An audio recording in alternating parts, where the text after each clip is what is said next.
nurut.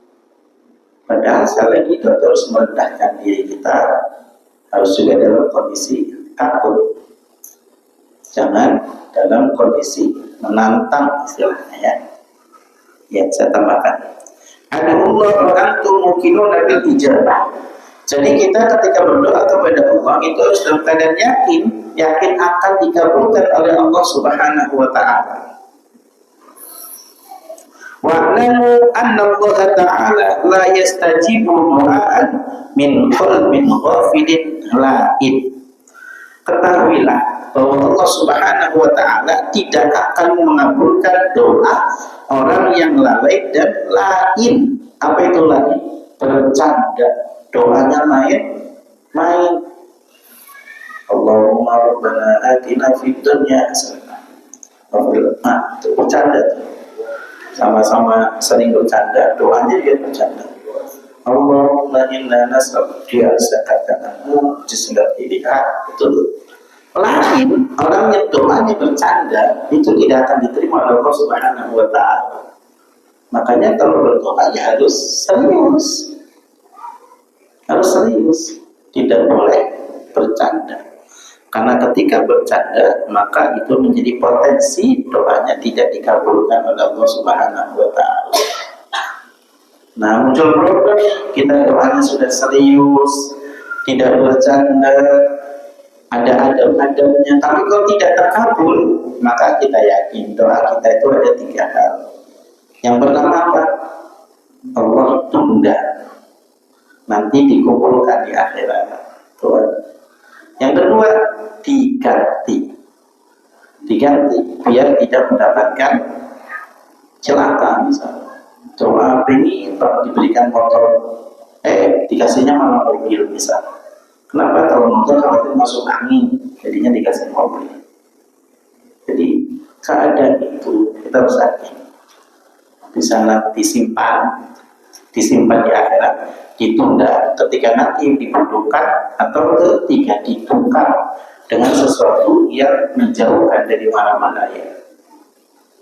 Sama kan ketika anak kita minta sesuatu ke kita, kan kita lihat nih, yang dia minta bahaya atau enggak.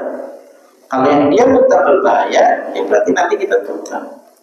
Bapak ibu beli permen, mau permen sampai nangis itu mintanya. Padahal kondisi giginya habis, krompis, karena makan manis terus. Kita ngasih permen enggak, walaupun dia nangis kayak apa juga nggak kasih permen karena kondisi giginya habis. Dikasihnya apa? Mau ke dokter gigi, dikasihnya obat malah. Mintanya permen, dikasihnya obat. Biar apa? Biar sembuh. Jadi kalau doa kita tidak dikabul, kita lihat nih mara bahaya apa yang Allah hindarkan. Jangan berpikir, ya Allah, doa saya mau dikabul. Padahal ketika ngomong begitu, masih diberikan nikmat oleh Allah, masih diberikan kemuliaan oleh Allah. Ini yang penting. Jadi harus selalu berpikir positif terhadap apa yang Allah takdirkan kepada kita. Jangan sampai kita berpikir negatif, tidak menerima ketentuan Allah Subhanahu wa ta'ala. Dan pastikan ketika doa kita ingin dikabulkan, makanan yang kita makan kita perhatikan. Najib do'amaka fastajib do'aka. Ya, pastikan makanan kita baik, lesan kita baik, tempat yang kita gunakan juga baik. Lagi di kamar mandi buang air karena waktunya banyak sambil bengong doa, boleh, tempatnya nggak bagus. Makanya doa masuk kamar mandi juga ketika di pintu di luar, bukan ketika di dalam. Kalau di dalam banyakin apa? Banyakin deher, takut setan ada. Kalau deher berarti ada orang. Setan nggak pakai itu. Setan mau ngairin di kamar mandi, ada kita deher, nah jadi dia nunggu. Jadi salah satu yang diajarkan Rasulullah di kamar mandi itu ya banyak.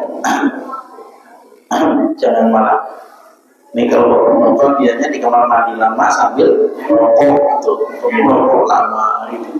Ya saya tanya malah datang gitu. Sudah itu ya. Ambil karaokean di kamar mandi, jangan kasihan yang lain. Apalagi ngomong gitu ya. Itu pentingnya doa. Ada yang mau ditambahkan para jemaah? Lain dari Ustaz Aris tadi? Itu yang umum ya, ada kiblat, bersuci dalam keadaan suci, mengucapkan salawat, mengucapkan hamdalah, lalu doa. Itu ada namanya. Jangan punya hadas, nggak suci doa. Walaupun sekali lagi niatkan. Dan tadi jangan bercanda lain, doanya serius. Cukup kita lanjutkan hadis nomor 51. Yang tadi rawahu Tirmidzi an Abi Hurairah. 51 idza ataqallahu malan falyura asaru ni'matillahi 'alaika wa karamati. Idza ataqallahu, ketika Allah Subhanahu wa taala memberikan kepada kita. Apa yang diberikan Allah kepada kita? Malan, harta. Ketika Allah memberikan kita harta, falyura asaru ni'matillah, maka hendaklah kita menampakkan efeknya, bekasnya. Artinya apa? Artinya ketika kita diberikan harta oleh Allah, maka kita jangan sampai menghilangkan harta tersebut atau seolah-olah tidak diberi harta tersebut. Contoh, uangnya banyak tapi masih ngemis, masih minta-minta. Kan kita sering nemu tuh orang minta-minta ternyata rumahnya lebih besar dari kita, istana. Bahkan dilihat di kantongnya, di apa namanya, karung, isinya duit 35 juta. Nah yang ngasih cuma punya 100.000, dikasih 5.000. Di karungnya duit 35 juta.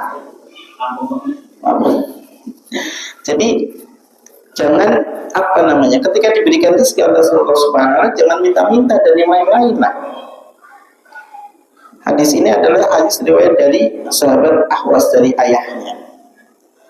Waktu itu ada seseorang sahabat yang datang kepada Rasulullah Muhammad SAW dalam kondisi pakaiannya compang-camping, pakaiannya berantakan. Kalau orang sekarang bilang kumuh and dekil, nah kalau orang sekarang bilang dekil and kumam.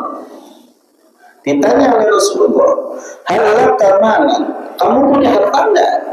Datang kepada Rasulullah dalam kondisi seperti itu, dekil and kumam, halaka malan, punya harta enggak?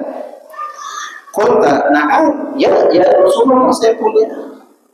Min ayyil mali, harta yang kamu miliki itu seperti apa? Saya punya sapi, punya unta, punya kambing, punya harta saya, punya budak, punya harta, tapi datang kepada Rasulullah dalam kondisi pakaiannya dekil ada kumar. Muncul di hadis ini, namanya asbabul wurud, sebab turunnya hadis. Idza ataqallahu malan, jawab Rasulullah, idza ataqallahu malan falyura asaru ni'matillahi 'alaika wa karamati. Orang itu harus memantaskan sesuai dengan harta yang diberikan oleh Allah. Ya, diberi harta banyak, ya pakaiannya pantas lah. Kalau memang sudah pantas naik mobil, beli mobil. Setaris nih. Pantas beli mobil, tidak pantas pakai mobil, jangan mobil orang terus yang dipakai, beli. Ya, itu namanya apa namanya, asal nikmatillah, menampakkan nikmat dari Allah. Jangan diumpet-umpetin, biar nggak dipinjam orang, biar nggak diincar orang, biar nggak disuruh aktif, diumpetin. Nah, kalau diumpetin seperti itu hilang semua, hilang. Karena belum tentu yang ada di diri kita itu semuanya rezeki ya. Belum tentu apa yang kita miliki semuanya rezeki. Rezeki itu yang kita nikmati saja. Contoh, kita punya uang 1 juta. Besoknya ibu kita sakit, butuh 500.000 untuk berobat, berarti itu rezeki ibu kita. Rezeki kita cuma 500. Ternyata anak kita daftar ulang 300, berarti itu 200. 200 istrinya apa? Beras habis tinggal 100.000 nih. 100 nih kan kita pinjam 100 nih, yang kita pakai kita makan ya rezeki kita itu 100. Kita daftar lama 3 juta. Misal kan udah dicicil Pak. Atau kalau kita